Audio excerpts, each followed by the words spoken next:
Bismillahirrahmanirrahim. Assalamualaikum warahmatullahi wabarakatuh.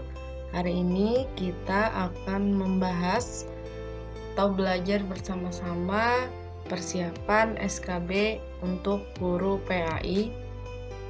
Oke, kita mulai. Semangat belajar. Dalam pembahasan kali ini kita akan membahas soal-soal dan pembahasan untuk materi sejarah kebudayaan Islam. Sumber dari soal-soal yang ada di sini dari grup Telegram SKB Guru PAI. Soal yang pertama, seorang tokoh yang ahli di bidang sastra pada masa Khalifah Abdul Malik bin Marwan dan terkenal dengan gelarnya Laila Majnun, yaitu jawabannya adalah Qais bin Mulawah. Teman-teman bisa lihat di sini bahwa banyak yang sudah menjawab jawaban yang benar, yaitu Qais bin Mulawah. 54% dari yang mengikuti atau menjawab soal ini menjawab benar. Kemudian soal yang kedua, berikut ini adalah tokoh-tokoh ilmu tafsir di masa dinasti Abbasiyah, kecuali A. At-Tabari, B. Atiyah Al-Andalusi, B. C. Abu Muslim Muhammad, atau D. Abu Zakaria. Jawaban yang benar adalah Abu Zakaria. Saya mencoba menjawab Atiyah Al-Andalusi, itu diberi tanda merah, berarti menjawab salah. Jadi yang benar adalah Abu Zakaria. Yang ketiga, dinasti Buai berkembang saat dinasti Abbasiyah melemah, berdiri pada tahun 945 Masehi sampai 1055 Masehi. 25% dari yang menjawab soal ini benar. Kita hati-hati terkecoh pada soal ini karena bisa kita lihat ada 30% yang menjawab salah. Berarti banyak yang terkecoh dengan soal. Soal yang keempat, akhir dunia adalah karena fakta bahwa alam memperoleh teori bahan bakar hidrogen yang didasarkan pada pertimbangan ilmiah yang ini sesuai dengan pertimbangan ilmiah yang diberikan oleh Ahmad Baikuni. Nah, banyak yang menjawab salah pada pertanyaan ini, banyak yang menjawab Kaiden Planetarium New York. Ini berarti salah satu soal yang mengecoh. Jawaban yang benar adalah Ahmad Baikuni. Soal yang kelima, buku novel Hai bin Yaqzan adalah karya dari, jawabannya Ibnu Tifail. Nah, untuk soal ini banyak yang menjawab benar, 39% menjawab benar, yakni Ibnu Tifail. Soal yang keenam, pada masa Khalifah Al-Ma'mun muncul berbagai lembaga-lembaga pendidikan dan berkembang pula tempat-tempat seperti halnya rumah sakit untuk penyakit kronis seperti buta dan kista, yaitu jawaban yang benar adalah Al-Maristan. Bisa kita lihat di sini banyak yang terkecoh menjawab Al-Ribat. 36% dari yang menjawab soal ini menjawab salah, memilih Al-Ribat. Padahal jawaban yang benar adalah Al-Maristan. Soal yang ketujuh, saintis terkemuka pada masa dinasti Bani Abbasiyah yang berjasa dalam menemukan arah kiblat adalah, jawabannya Al-Biruni. Ini sangat tipis sekali ya. Banyak ada yang menjawab Al-Batani, Ar-Razi, Al-Khawarizm, ada juga yang menjawab Abbas bin Firnas. Jawaban yang benar adalah Al-Biruni. Soal yang ke-8, Abu Sufyan masuk Islam setelah menyerah tanpa perlawanan. Nah, bisa kita lihat di sini banyak yang menjawab salah atau ini adalah soal yang mengecoh. Banyak menjawab pasukannya dikalahkan Muslim. Padahal dalam sejarahnya Abu Sufyan masuk Islam itu setelah menyerah tanpa perlawanan. Jadi bukan karena dikalahkan oleh pasukan Muslim. Soal yang ke-9, Khalifah Al-Ma'mun mempunyai faham.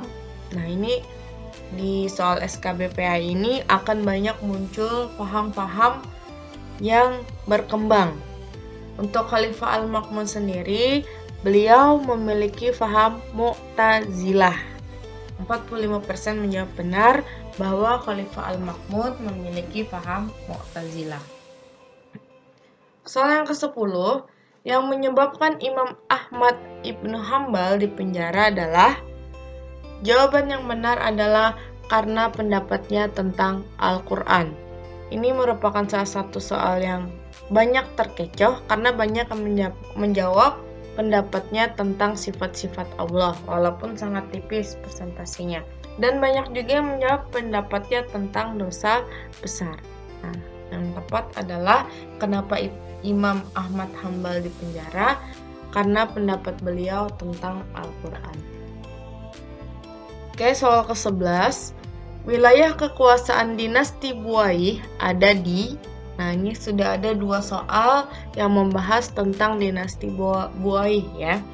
Kekuasaan dinasti Buaih itu ada di Irak dan Iran. Nah, banyak yang menjawab Aleppo atau Suriah dan Mosul atau yang sekarang Irak. Padahal jawaban yang benar adalah Irak dan Iran. Kita bisa lebih banyak membaca lagi tentang dinasti Buaih ini. Berikutnya, latar belakang Perang Jamal. Perang Jamal ini kita kenal dengan Perang Jamal karena menurut sejarahnya pada saat itu yang dikendarai adalah unta. Apa yang melatar belakangnya terjadinya Perang Jamal? Jawaban yang benar adalah karena kematian Utsman bin Affan. Ya, banyak yang menjawab benar untuk soal ini. Kemudian soal yang ke-13, universitas terkenal masa Khalifah Harun ar-Rasyid di Baghdad adalah, jawabannya Universitas Nizamiyah. 49% yang menjawab benar ya. Soal yang ke-14, Harun ar-Rasyid. Nah, lagi-lagi soal tentang Harun ar-Rasyid. Kalau tadi terkait universitasnya, sekarang yang ditanyakan adalah Harun ar-Rasyid adalah Khalifah Abbasiyah yang keberapa? Jawabannya adalah yang ke-5. Bukan yang pertama, bukan yang kedua, dan bukan yang ketiga, tapi yang benar adalah yang ke-5. 44% dari yang menjawab telah menjawab benar. Kemudian soal yang ke-15, ini ada sedikit pembahasan juga di soal yang ke-15. Para sahabat yang pertama-tama masuk Islam disebut as-sabiqunal awwalun. Ada juga yang menyebutnya as-sabiqunal awwalin. Berikut ini sahabat Nabi Muhammad yang masuk Islam atas ajakan Abu Bakar adalah A. Abdurrahman bin Auf, B. Abdullah bin Ubay, C. Abu Dzar al-Ghifari, atau D. Abu Sufyan. Nah, jawaban yang benar ketika ditanya siapakah as-sabiqunal awwalun yang masuk Islam karena ajakan Abu Bakar adalah Abdurrahman bin Auf. Kita mengenal Abdurrahman bin Auf adalah salah satu seorang dari 8 orang pertama yang menerima agama Islam, yaitu 2 hari setelah Abu Bakar. Kemudian Abdullah bin Ubay adalah gembong munafik yang berhasil memprovokasi kaum muslimin untuk tidak maju pada perang Uhud. Jelas dia bukan termasuk as-sabiqunal awwalin. Kalau Abu Dzar al-Ghifari, atas ajakan dakwah beliau, suku Bani Daus dan Bani Ghifar banyak yang masuk Islam, tapi juga bukan masuk karena ajakan Abu Bakar. Kalau Abu Sufyan, kita mengenal beliau adalah seorang pemimpin kafir Quraisy yang masuk Islam pada waktu Fathul Mekah. Tadi sebelumnya sudah ada juga soal tentang Abu Sufyan, di mana saat Fathul Mekah itu Abu Sufyan masuk tanpa perlawanan. Maksudnya beliau ingin masuk sendiri ke dalam Islam, bukan karena kekalahan sebelum masa Fathul Mekah. Baik, itulah tadi 15 soal yang kita bahas dalam materi sejarah kebudayaan Islam. Nanti kita akan bahas lagi soal-soal yang lain sebagai persiapan kita dalam menghadapi ujian SKB, Guru PAI. Ma'ana jafil imtihan. Wassalamualaikum warahmatullahi wabarakatuh.